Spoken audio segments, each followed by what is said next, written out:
नोंथांमोनाथ' मिथिखाबाय आं मोनसे video update लानानै फैदों। मोनसे गोदान मिउजिक भिडिअ। बे मिउजिक भिडिअनि टाइटेलानो जादों अन्थाइ बिखा।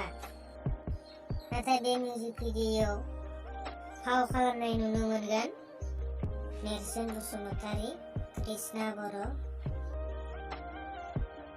बे मिउजिक भिडिअखौ फुल आपल'ड होनाय जाबाय लीना बसुमतारी अफिसियेल चेनेलाव।